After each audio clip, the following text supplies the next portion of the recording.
El gobierno no tiene sindicatos, el gobierno no tiene partido.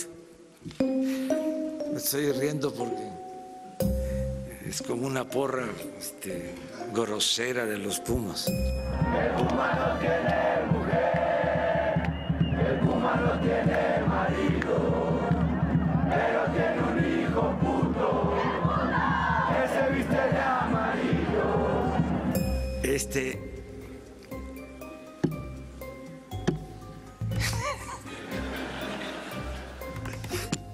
Pero sí, el gobierno no tiene partido.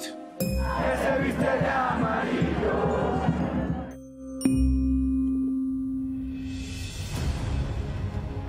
Buenas noches, el presidente López Obrador comenzó el día de buen humor, siempre viene bien ver a un presidente de buen humor. Hizo bromas, respondió preguntas, pero le dejó la parte pesada del día al secretario y al subsecretario de Comunicaciones y Transportes. Les dejó el espinoso tema de la caída del helicóptero el 24 de diciembre. El helicóptero donde viajaban la gobernadora de Puebla y el ex gobernador de Puebla. Y la explicación que dio el subsecretario de Comunicaciones no estuvo exenta de contradicciones.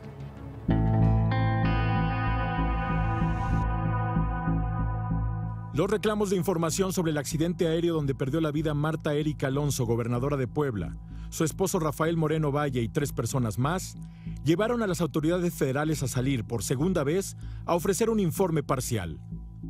El 23 de enero, la Secretaría de Comunicaciones y Transportes explicó que el helicóptero se impactó de manera inusual, en posición invertida, con un ángulo de 60 grados. Hoy, presentó los audios de las conversaciones entre el piloto y la torre de control del aeropuerto de Puebla. Pero entre lo dicho por el subsecretario Carlos Morán y las grabaciones del vuelo, hay contradicciones. El piloto de la nave matrícula XABON informa a las 2:34 de la tarde, con 17 segundos, su salida del Triángulo rumbo a la Ciudad de México. Se refiere al helipuerto de la Torre Ejecutiva El Triángulo, ubicada en la colonia Las Ánimas, en Puebla. Torre Puebla, buen día, del Extra Alfa Bravo Oscar Noviembre, saliendo del Triángulo por Radio Capital en la Ciudad de México. La torre de control contesta 18 segundos después. Bravo Oscar Noviembre 3027, llamar a 2 millas antes para cruzar la estación. Pero en la conferencia de prensa, el subsecretario Carlos Morán informó que el helicóptero despegó del aeropuerto, no de la Torre Triángulo, y no mostró registro ni conversación específica entre el piloto y la torre de control para sustentarlo. Y aquí el helicóptero está en ese momento comunicándose. Torre Puebla, buen día, y aquí se utilizan las siglas con la nomenclatura aeronáutica, del Extra Alfa Bravo Oscar Noviembre, saliendo del Triángulo, que es el helipuerto, del que finalmente no salió, pero bueno, del helipuerto, lo reporta así el piloto, saliendo del Triángulo por tal Radio Capital de la Ciudad de México, con dirección hacia Radio Capital Ciudad de México. Bueno. El helicóptero no salió de donde dijo que salió. Los reglamentos aeronáuticos obligan a que un cambio en el plan de vuelo debe ser reportado a la torre de control, que autoriza si éste procede o no. En la grabación revelada no aparece tal solicitud. ¿De dónde entonces salió el helicóptero? ¿Salió de un helipuerto ejecutivo o del aeropuerto de Puebla? Esa es la primera duda, pero hay más. Según la conversación entre el piloto y la torre de control, el plan de vuelo era llegar a la Ciudad de México, pero, según se informó, la nave hizo una escala que aparentemente no reportó. Aterrizó en un domicilio particular para recoger a la gobernadora Marta Erika Alonso. 2:35 de la tarde con 5 segundos. Una frecuencia no identificada aparece en la conversación. Torre. Y desde la torre de control preguntan al helicóptero si escuchó la última instrucción. Bravo Oscar Noviembre, ¿me copió? Perdónanos, que encendimos el radio. No te copié, ahora nos encontramos a 6.6 millas del aeropuerto. Vamos por Radio Capital. Una vez más, el piloto confirma que el destino es la Ciudad de México y no reporta por radio un aterrizaje en un domicilio particular. ¿Una casa privada en qué? De un jardín, de una casa privada que se encuentra a un poco menos de 3 kilómetros. ¿De quién era? Es de Chedraui, ¿no? Que solía salir también, ahora nos hemos enterado, de ahí solía salir también el helicóptero. De un empresario. Si el plan de vuelo original contemplaba bajar en la casa del empresario José Chedraui en la ciudad de Puebla, esta escala no aparece en los audios revelados hoy. Las comunicaciones continuaron a las 2:35 de la tarde con 36 segundos. La torre solicita al helicóptero que llame cruzando la estación, esto es, que informe cuando pase por el aeropuerto de Puebla. Oscar November con 3027 QNH sin tráfico, llame cruzando sobre la estación. 3027 sin tráfico, te llamamos cruzando la estación, el Bravo Oscar November. Esta respuesta del helicóptero fue su última comunicación. Lo que siguen las grabaciones son 11 llamados de la torre de control para ubicar la nave. No hay respuesta ni reporte de emergencia por parte de los pilotos. 1 minuto y 23 segundos duró toda la conversación presentada hoy.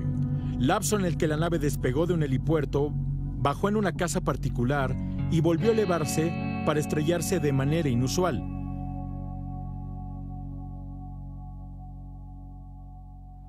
Segunda vez en un mes que sale el secretario de Comunicaciones y Transportes y el subsecretario Transporte, el subsecretario de Transporte, el subsecretario Morán, y tal parece que dejan el terreno con más dudas de las que querían despejar. Cuesta mucho trabajo responder una pregunta, hablan de un empresario. En fin, esto es lo que informó el gobierno esta mañana. Y esas son las explicaciones que da, dejan muchas dudas y como vemos vimos aquí, cuando menos un par de contradicciones. Por la mañana platicamos con el presidente del PAN, con Marco Cortés. Reconoció que el gobierno federal haya difundido este audio de la llamada de la tripulación del aeropuerto con la torre de control, pero dijo que esta difusión se debió no a un gesto del gobierno, sino a la presión que ejerció el PAN y en especial la familia de la ex gobernadora de Puebla, Marta Erika Alonso. La madre de Marta Erika, la señora Marta Hidalgo, publicó un desplegado dirigido al presidente López Obrador, a la secretaria de Gobernación y a la presidenta de Morena. La señora Hidalgo escribió que es inadmisible y moralmente inaceptable que Miguel Barbosa pretenda contender por la gubernatura de Puebla. La señora escribió: mientras yo viva, el señor Barbosa tendrá respuesta de una madre que clama justicia ante las canalladas que le hizo a su hija durante su campaña. Por la mañana, aquí en Imagen con Pascal Beltrán del Río, Miguel Barbosa dijo que él nunca le hizo una canallada a Marta Erika Alonso. Así las cosas con el tema de Puebla. Por cierto, el presidente López Obrador respondió que la posible candidatura de Miguel Barbosa es un tema partidista y que él no se va a meter en eso y que pues respeta a la madre de la ex gobernadora de Puebla. Y bueno, pues Miguel Barbosa insistió también que respeta a la señora y que él no le hizo ninguna canallada a Marta Erika Alonso.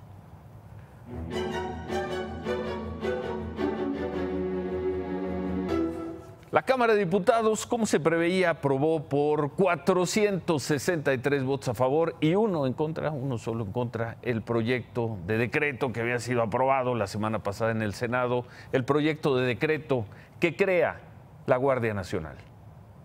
El presidente de la República pidió una Guardia Nacional. Ya tiene una Guardia Nacional.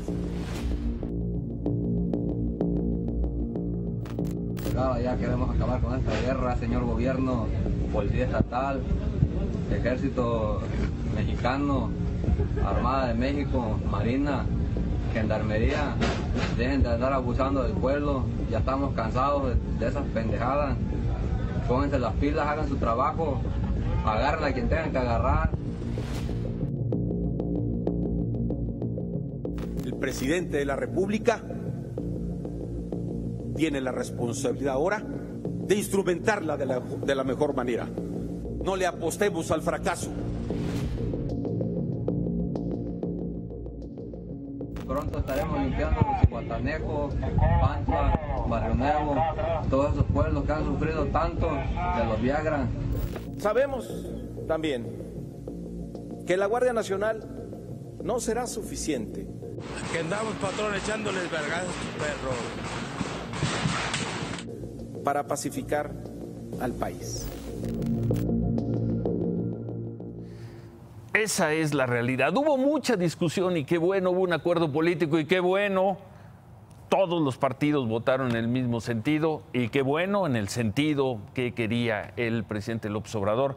Todo eso muy bien, pero el tema, el asunto, el objetivo de la Guardia Nacional es derrotar a esos hombres que también veíamos en este video, es derrotar a los grupos criminales que controlan amplias zonas del país y que, como lo hemos visto aquí, lo vemos noche a noche, no se tientan el corazón y están muy despreocupados por lo que se discute políticamente en la Ciudad de México. Suerte a la Guardia Nacional, pero este no es un asunto de que los políticos se pongan de acuerdo, es un asunto de México va a tener una Guardia Nacional que va a someter, que va a derrotar a esos criminales. Hoy Guanajuato vivió de nueva cuenta un día violento por tomar un estado. Nada más, hasta hace unos minutos se registraban 18 asesinatos. Uno de esos asesinatos ocurrió esta noche. Hombres armados mataron a una mujer policía en Irapuato y lesionaron a su bebé. Irapuato y Salamanca son los municipios que registran más ejecuciones el día de hoy. 7 en Irapuato, 7 en Salamanca. Otra vez contra una policía. Y hablando de policías y de jefes de policías, el martes informamos aquí del asesinato del jefe de la policía de Cuauhtémoc, en Chihuahua, un municipio donde la violencia parece estar desbocada. Anoche hubo un enfrentamiento entre dos bandas rivales de criminales. El saldo, 3 muertos.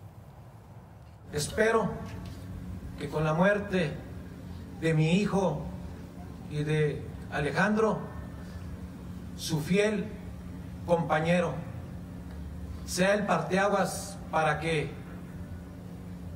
calme la violencia.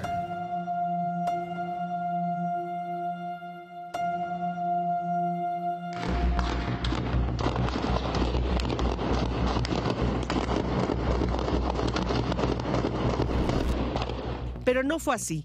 Tras la muerte el martes del jefe de la Policía Municipal de Cuauhtémoc, Efrén Peñaflores, y su chofer, y la detención de 4 presuntos responsables del crimen, las cosas en el municipio no se calmaron. Anoche, un enfrentamiento entre grupos armados arrasó con la colonia Rubio en este municipio. Murieron 3 hombres, mientras que 4 mujeres vecinas de la colonia también resultaron heridas. Una de ellas es una niña de 4 años identificada como Ivana, quien iba con una de sus familiares, quien también resultó herida. Fuentes de la Fiscalía confirmaron a Imagen Noticias que uno de los hombres muertos fue identificado como Germán Klassen, de 23 años, integrante de la comunidad menonita, quien fue alcanzado por las balas cuando viajaba en su coche. En el ataque, 5 negocios resultaron dañados. Una camioneta se impactó contra una farmacia, mientras que un billar y la fachada de una tienda fueron incendiadas con explosivos que se usaron durante el enfrentamiento. El enfrentamiento se trasladó hasta la comandancia de la Policía Municipal, donde 4 patrullas también fueron baleadas. En total, 13 vehículos resultaron con daños. Hoy, en medio del caos que dejó la balacera de la noche, se realizó un homenaje póstumo al jefe policíaco. El gobernador del estado intervenga como lo hizo hoy para encontrar los asesinos de mi hijo, pero yo le pido desde aquí que sea para todos. Suerte, mucha suerte a la Guardia Nacional en esta batalla contra los criminales.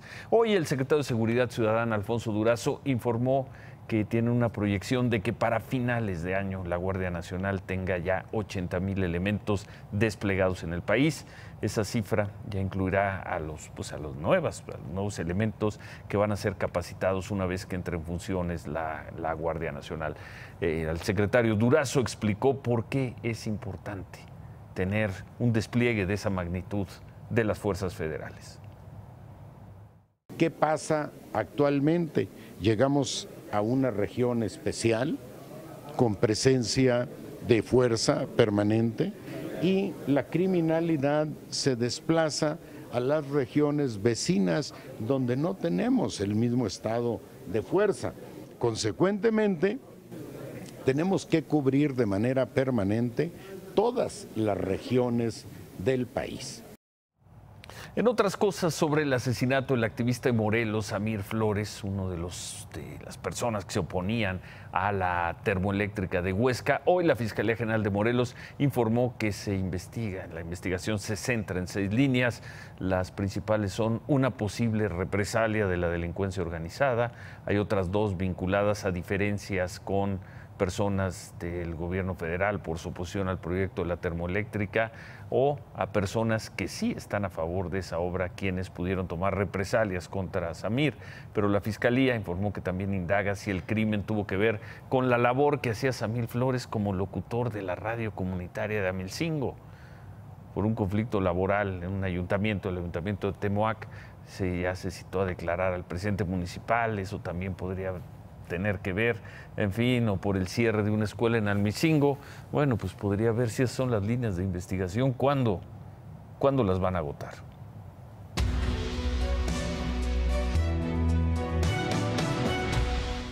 Bueno, no es un sketch. Bueno, antes de ver el sketch, ¿se acuerdan de estos personajes? ¿Qué es un cel y cómo se obtiene? Ahí sí, le voy a ser honesto porque estamos aquí en términos de honestidad, estamos hablando, ¿qué es una cel? Esto es un cel. Yo me encontré una descripción en internet que me gustó mucho. La Comisión Reguladora de Energía, CRE, es la entidad a cargo de regular de manera transparente, imparcial y eficiente las industrias del gas. Me voy a poner los lentes. Lo de hace 2 semanas no fue un sketch, fue una audiencia en el Senado. Bueno, hoy estas personas que veíamos, estos candidatos, en total 11, fueron considerados en el Senado como idóneos para ser elegidos como integrantes, como comisionados de la Comisión Reguladora de Energía. Sacaron por ahí con muchos problemas 51 votos a favor, 44 en contra, hubo 5 abstenciones. Esto no significa que ya fueron aprobados, simplemente se les consideró idóneos. Ahora 2/3 partes de los senadores van a tener que votar a favor para que sean comisionados reguladores de energía, pero pues por lo que se vio hoy no va a estar tan fácil.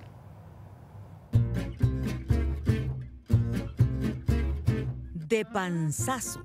Pasaron de panzazo los 11 candidatos propuestos por el presidente López Obrador para convertirse en integrantes de la Comisión Reguladora de Energía, la CRE. Gracias a que Morena, PT y PES son mayoría en el Senado, los aspirantes a comisionados consiguieron el calificativo de idóneos para que 4 de ellos cubran las vacantes de ese órgano autónomo. Cuando la gente que somos rancheros, como un servidor, ¿verdad? Que somos de a caballo, como lo dicen, nos presentan 3 caballos, pero nomás vas a ensillar uno para subirte. Digan cuál caballo les gusta, si el blanco, el prieto azabache o el alazán, ¿verdad? Y si no les gusta ni uno, pues díganles que ni uno también, ¿verdad? Pero la oposición, otra vez en bloque, los reprobó. Panistas y perredistas le pidieron al presidente de la República que reponga las ternas, que la honestidad y los conocimientos básicos no son una armadura suficiente para garantizar una equilibrada generación de electricidad e hidrocarburos. Y frente al alegato morenista de elegir al menos flaco de los caballos, la senadora Xóchitl Gálvez contraargumentó, degradando la metáfora de los equinos a los burros. Resulta que allá en mi pueblo, cuando alguien no sabía, le ponían unas orejas de burro. ¿no? Y hoy, si no sabes, te hacen comisionado. Ese desdén y ese desprecio, aquí aprobamos hasta el que no vino, hasta el que no se tomó la molestia de venir a la comparecencia, lo aprobamos y lo declaramos idóneo. Y al que no sabe qué es un certificado de energía limpia, también lo aprobamos. Y al que no sabe qué es el Centro Nacional de Control de Energía, también lo estamos aprobando. Ustedes son la cuarta transformación. Ustedes son diferentes. Ustedes nos ofrecieron que iban a terminar con los amiguismos. ¿Cómo mandas a tu jefe de ayudantes o a tu ayudante? La morenista Gloria Sánchez se quejó del escarnio de la oposición y de la prensa. Fue realmente penoso cómo se trató de exhibir a los sustentantes como ignorantes, cómo se hizo uso del sarcasmo, de la burla, de la risa. Con apenas una diferencia de 7 votos a favor, los morenistas y sus aliados sacaron adelante a los candidatos. Pero hoy por hoy, el panzazo de la idoneidad no garantiza que serán designados como integrantes de la CRE. Los 44 votos en contra de panistas, priistas, perredistas y emesistas y las 5 abstenciones del Partido Verde ponen en duda esta cabalgata. Pero no le falten el respeto a este Senado, mandando gente que en lugar de tener y ser comisionados, lo que hay que ponerles son unas orejas de burro. Gracias.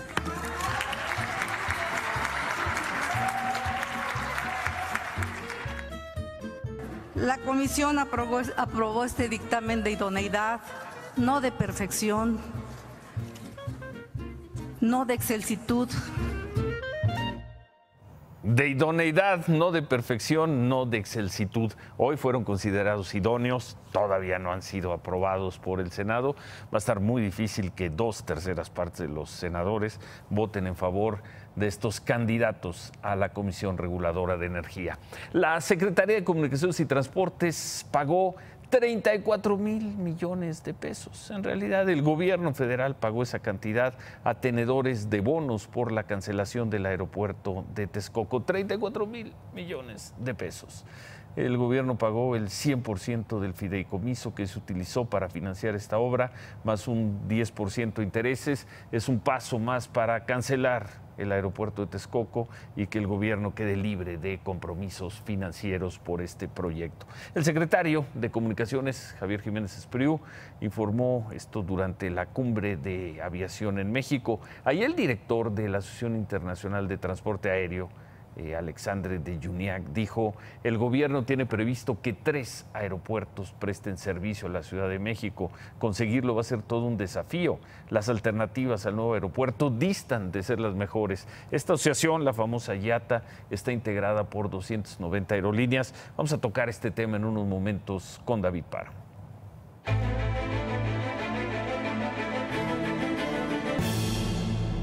Y en un día de palabras enfrentadas, hoy la secretaria de Gobernación, Olga Sánchez, estaba en Estados Unidos, en Washington. Ahí se reunió con la secretaria de Seguridad Interior de Estados Unidos. Antes participó en un foro que organizó el Instituto de Política Migratoria y ahí dijo que el fenómeno de las caravanas migrantes que vimos en octubre y que vimos a principio de año obligó al gobierno mexicano a cambiar su política migratoria, pasarla a un modelo que regule el acceso de manera ordenada y segura. Pero acusó a organizaciones de estar manipulando, manejando, sirviéndose de estas caravanas. Tenemos, por ejemplo, identificados a los líderes de organizaciones no gubernamentales que están reclutando estas caravanas. Concretamente, hay algunos de Pueblos Sin Frontera. Después también tuvimos identificando a personas. Si no, no lo hubiéramos hecho, por ejemplo, si no tenemos esta regularización. Fueron muy poquitos, menos del 1% de personas, por ejemplo, que tenían antecedentes penales. Estuvimos cruzando información con los norteamericanos, precisamente había 1 o 2 de ficha roja, inclusive, de Interpol. Duro le dio la secretaria de Gobernación a la organización Pueblos Sin Frontera, que pues respondió a estas acusaciones. En un comunicado, la organización dijo que las declaraciones de la secretaria criminalizan a la sociedad civil e intentan distraer de la responsabilidad que tiene el gobierno por su fallida política migratoria. Dijeron también que Pueblos Sin Frontera no ha participado en la organización de ninguna caravana migrante y consideran las declaraciones de la señora Olga Sánchez como una vergüenza. Uno de los dirigentes de esta organización, Irineo Mújica, habló y habló fuerte. Nosotros estábamos rogando a Dios que entrara López Obrador porque era la solución, como todo mundo pensó, que nosotros sí, que la migración iba a cambiar, que todo lo que decían, hablan y tienen el discurso más bonito que hay, pero en la realidad México se ha vuelto de cabezas. O sea, no ha sido bueno para los migrantes, no ha sido bueno para los pueblos de Chiapas, que a veces los ha rebasado. O sea, no ha sido bueno para las fronteras, no ha sido bueno para los Estados Unidos. El PRI y el PAN hicieron mucho mejor trabajo en hacer menos daño de lo que está haciendo este nuevo gobierno.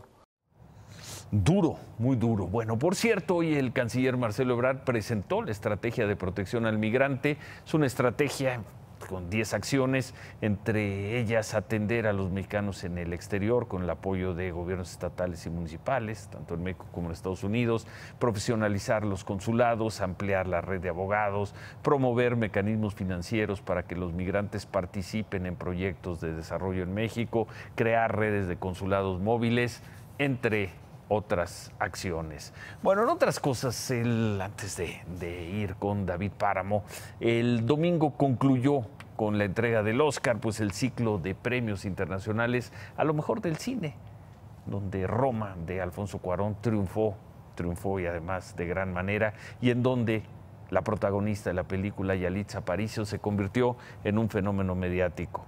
El lunes nos preguntábamos aquí qué seguiría para Yalitza y su carrera de actriz. ¿Tiene futuro? Bueno, pues hoy mismo Netflix revivió a Cleo, el personaje, su personaje en Roma, y lo hizo así.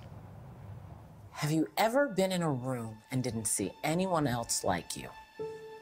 Have you ever thought you definitely belonged, but were told subtly or not so subtly that you didn't?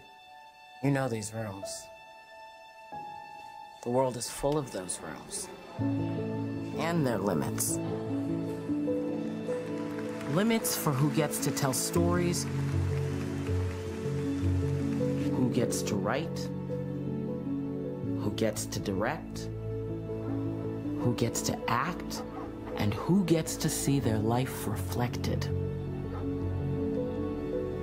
Let's make room. For voices yet to be heard, for stories yet to be told.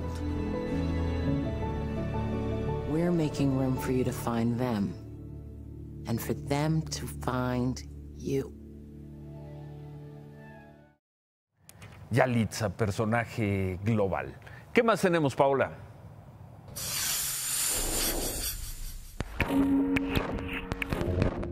La secretaria de Trabajo y Previsión Social, Luisa María Alcalde, tuvo que ir en motocicleta después de una reunión privada con el presidente Andrés Manuel López Obrador. Por la prisa, la llevaron en sentido contrario. Ya no tengo que ir porque les juro, si no, no llego al vuelo. No, para nada.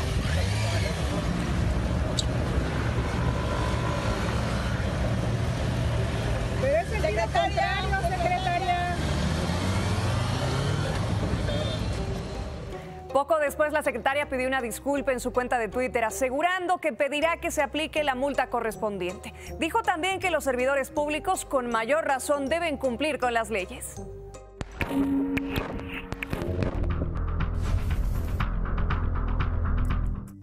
Se puede encontrar de todo en el metro. Y vea, autoridades capitalinas detuvieron a un hombre que portaba aparentemente 2 armas largas en la estación de metro Zócalo y que estaba peleando con uno de los pasajeros del vagón. Cuando realizaron la inspección, descubrieron que se trataba de réplicas de armas largas y no armas reales.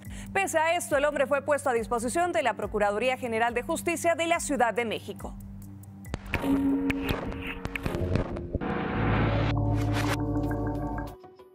Hoy el Senado inauguró la exposición Héroes y Cicatrices, en la que participaron niños, hijos de policías federales que fueron víctimas de la violencia en cumplimiento de su deber.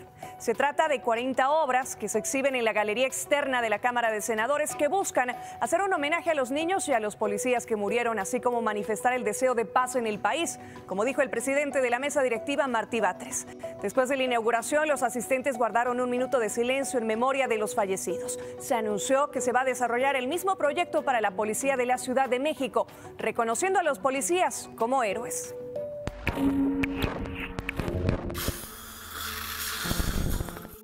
Autoridades de Estados Unidos dictaron una sentencia de 15 años para la mujer que atacó con un ladrillo a un anciano mexicano en Los Ángeles.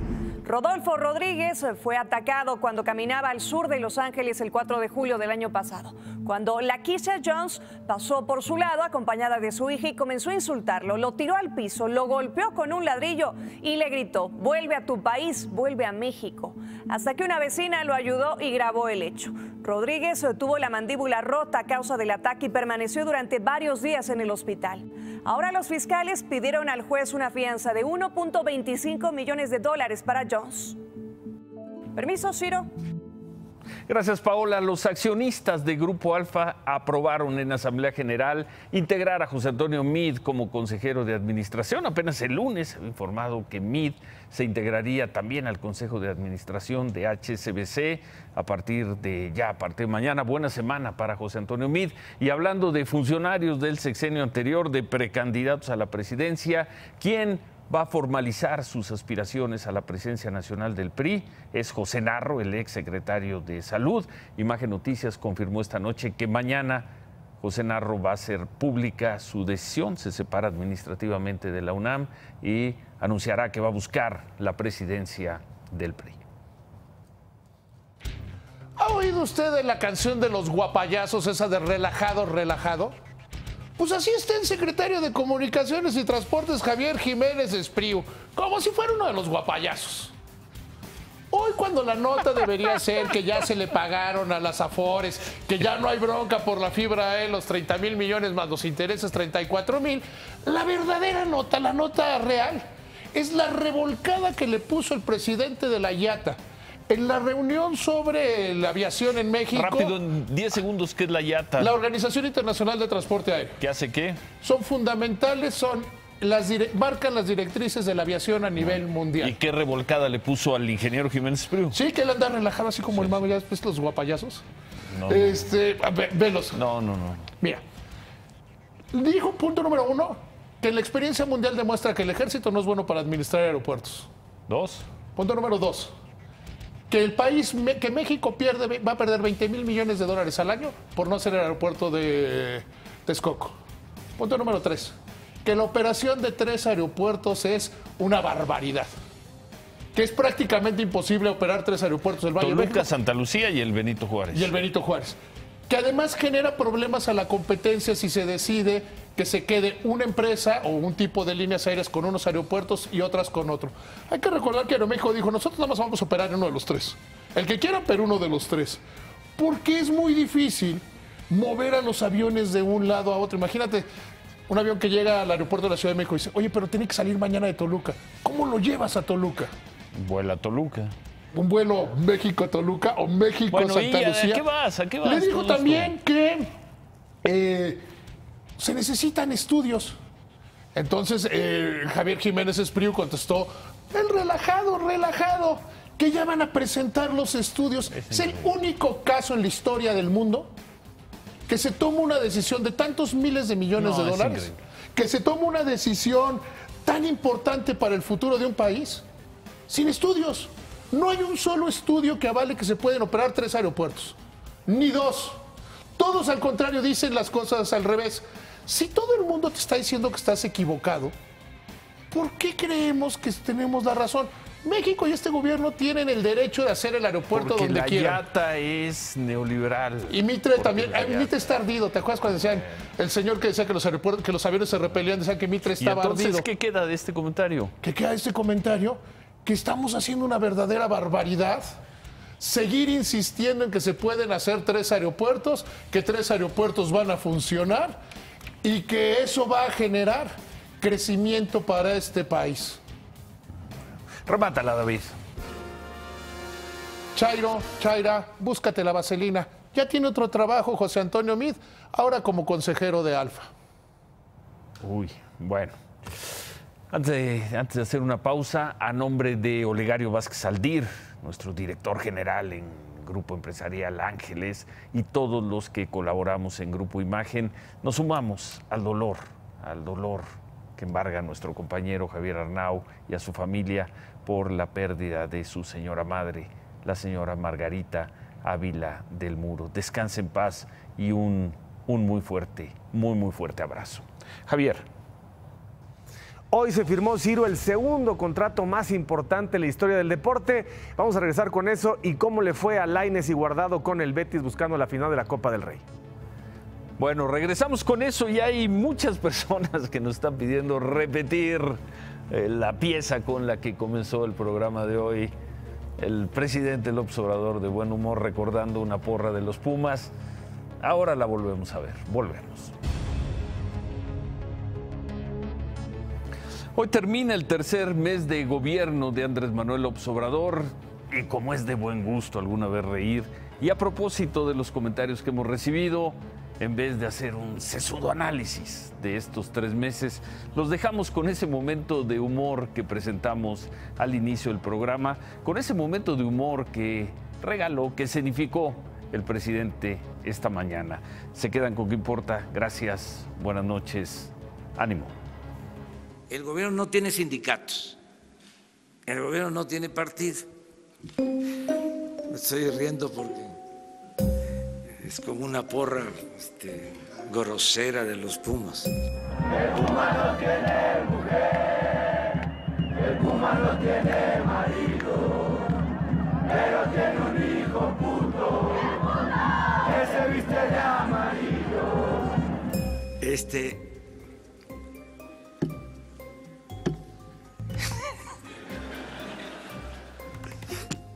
Pero sí, el gobierno no tiene partido. Que se viste de amarillo. Imagen Noticias con Ciro Gómez Leiva, lunes a viernes 10:30 p.m. Participa en Imagen Televisión.